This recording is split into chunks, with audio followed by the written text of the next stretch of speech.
안녕하세요. 공시생 여러분들의 깐부 1분 공시입니다. 방금 보신 건 평소 제 걸음걸이이고요. 바로 본론으로 들어갈게요. 오늘의 주제는 영단어는 대충 그리고 자주입니다. 여러분, 영어에서 어휘 비중이 얼마나 될까요? 20문제에서 어휘 문제는 총 5문제입니다. 하지만 저는 5문제가 아니라 8문제라고 생각하는데요. 그 이유는 이렇게 기존 어휘 5문제와 이 문제를 보시면 양이 긴 내용 일치 문제처럼 보이지만 주문의 어휘와 선지의 뜻을 비교해서 맞고 틀린 걸 찾는 어휘 문제이고요. 그리고 이 두 문제는 독해 빈칸 추론 문제입니다. 이것들은 모두 본문 독해가 완벽하게 되었다 하더라도 빈칸, 즉 선지의 단어와 수거를 정확히 알지 못하면 틀릴 수도 있는 어휘 문제입니다. 이 8문제에다가 생활영어 2문제를 더하면 총 10문제죠. 즉 어휘가 절반입니다. 네, 그만큼 중요하다는 말이죠. 공무원 어휘는 크게 어휘 문제를 풀기 위한 단어와 독해를 풀기 위한 단어로 나뉘는데요. 보통 어휘를 공부하시면 어휘 문제 단어만 공부하시고 독해 문제 단어는 소홀히 하시는 분들이 많습니다. 여기서 제가 강조하고 싶은 것은 둘 다 중요하다입니다. 본인의 영어 베이스가 수능 절대평가 기준 4등급 이하, 상대평가 기준 5등급 이하, 그리고 공무원 영어 50점 이하이신 분은 공무원 단어장 이외에도 추가로 수능 영단어, 예를 들어서 워드마스터, 해커스 보카 등도 보시는 걸 추천드릴게요. 그리고 단어장에 대해서 말씀드리자면 어떤 단어장을 사야 될까? 시중에 유명한 단어장의 내용은 다 비슷비슷하니까 여러 권보다는 한 권을 여러 번 회독하는 것이 낫고요. 유의어, 수거, 생활영어 등 포함되어 있는 것이 좋고, 마지막으로 제 주관적인 생각인데 암기 어플이 있는 것을 추천드릴게요. 네, 참고로 저는 보카바이블로 암기를 했었고 어휘 기출은 이동균 선생님 걸로 풀었고, 만약에 여러분께서 단어장 한 권으로는 부족하다 싶으시면 이동균 선생님의 기적의 특강을 인강 없이 해설로 독학하셔도 됩니다. 제일 중요한 건 본인이 보기에 눈에 잘 들어오는 단어장을 쓰셔야 돼요. 네, 저는 영어 단어에 있어서 제일 중요한 것은 바로 암기에 대한 태도라고 생각하는데요. 네, 암기는 한 번에 깊게 하는 것이 아니고 얕게 여러 번 해야 되는 것이고요. 그리고 한 번에 50개 이하로 외우는 것보다 100개 이상은 외우시는 게 좋아요. 또 완벽하게 암기하려고 하지 말고 자주 보면 외워지겠지라고 생각하시면 편합니다. 중요한 건 절대로 까먹는 것을 두려워하시면 안 돼요. 자연스러운 거예요. 그리고 여러분께서 단어를 암기할 때 40분 공부 테스트하는 것, 그리고 10분 공부 테스트하고 또 10분 공부 테스트, 이 둘 중에 어떤 게 더 효율이 좋을까요? 네, 당연히 후자가 훨씬 더 좋습니다. 되도록 짧게 외우고 테스트를 많이 하는 것이 훨씬 좋습니다. 단어의 뜻을 눈으로 보고 머릿속에 넣는 것은 절대로 암기가 아니고요. 머릿속의 단어를 빨리 끄집어내서 떠올리는 것이 암기예요. 여러분, 단어를 집중해서 읽고 보는 것보다 단어 시험 볼 때 단어의 뜻이 생각이 안 날 때가 더 괴롭죠. 네, 바로 그게 끄집어내는 과정이라서 그래요. 그러고 나서 뜻을 보면 아, 맞다 하죠. 이 두 과정이 저는 진짜 암기라고 생각을 해요. 즉 암기는 괴롭죠. 제가 한번 비유를 들어볼게요. 여러분의 머리가 방이 무수히 많은 호텔이라고 가정해보세요. 네, 공시텔이에요.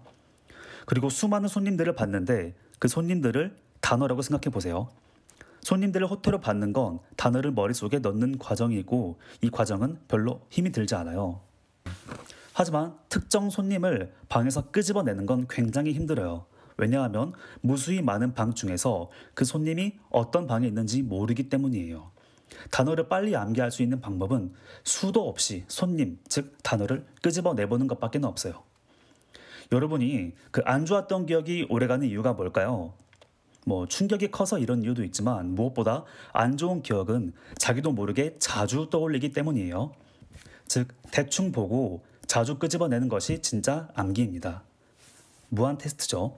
저는 이런 무한 테스트를 어플을 이용해서 했어요. 그게 제일 빠르더라고요. 제가 했던 방법을 알려드리자면, 일단 어휘는 단어장 1회독이 한 달이 넘지 않게 양을 나눠야 돼요. 그래서 저는 총 2000단어를 하루에 100개, 즉 20일을 1회독으로 잡았고요. 일단 밤 10시 정도에 단어 100개를 어플에 등록합니다. 등록하는 과정에서 시간이 조금 걸리지만 이 과정 자체가 공부가 되기 때문에 또 따로 단어장을 보지 않아도 돼요. 그리고 따로 단어장 어플이 있으신 분들은 그걸 쓰시면 되고요. 없으면 요즘 무료 암기 어플이 굉장히 많기 때문에 아무거나 쓰시면 돼요. 그리고 10분 뒤에 100개를 어플로 테스트하고 모르는 단어를 훑습니다. 이 과정은 15분이면 됩니다. 그리고 1시간 뒤에 또 테스트하고 다음날 아침 공부 시작 전 테스트. 아침에 시작 전 테스트를 하면요, 뇌가 깨어나서 오전 공부 효율을 높여주는 효과가 있어요. 그리고 점심 먹고 한 번, 저녁 먹고 한 번, 이렇게 이틀에 걸쳐서 총 100개의 단어를 5번의 테스트를 하고 안 외워지는 것을 또 어플에서 체크해 둡니다. 이렇게 체크해 두시면 모르는 것만 모아서 또 테스트를 할 수 있는 장점이 있어요. 이렇게 단어장을 총 2회독을 하시고 그 다음부터는 완벽히 외운 것을 빼고 양을 늘려서 200개씩 테스트하시면 돼요. 그리고 회독이 늘수록 양을 더 늘려가시면 됩니다. 어떤 분들은 기억에 관련된 이론을 토대로 3일 후와 일주일 후에도 복습을 해야 한다고 하시는데 실행하는 게 굉장히 힘들기 때문에 저는 추천드리지 않아요. 어차피 3, 4회독쯤 하시면 회독 기간이 일주일 안팎으로 줄어들어서 자주 외워지게 됩니다. 네, 여러분 혹시 단어도 오답노트, 즉 나만의 단어장이 필요할까요? 네, 필요합니다. 제가 처음에 단어장은 한 권만 사라고 한 이유가 바로 나머지 한 권은 본인이 직접 만들어야 하기 때문이에요. 네, 그러면 어떤 단어를 추가해서 만드냐? 일단 문제를 풀면서 틀렸거나 모르는 단어를 체크하셔야 되는데, 모르는 단어를 다 추가할 필요는 없고 이 3가지 기준에 해당하는 것만 추가하시면 돼요. 첫째, 어휘 문제의 단어들. 둘째, 자주 보이는 단어지만 내가 모를 때. 셋째, 이 단어를 몰라서 내가 문제를 틀렸을 때. 그리고 각종 고유명사나 없어도 해석이 매끄러운 것들은 버리세요. 네, 추가로 팁을 더 드리자면 단어 암기 2회독 후에는 꼭 문제를 풀어보세요. 왜냐면 그냥 내가 외웠던 단어라도 실전에서 만나면 모를 수가 있거든요. 그리고 4, 5회독 후에 꼭 단어장 뒤에 있는 인덱스로 A부터 G까지의 모든 단어를 테스트하고 체크해서요. 이 과정에서 내가 알고 넘어갔지만 모르는 단어가 발견이 됩니다. 네, 오늘은 여기까지고요. 오늘의 1분 퀴즈 풀어보시고 바로 공부하러 가시면 여러분들은 깔끔하게 연수.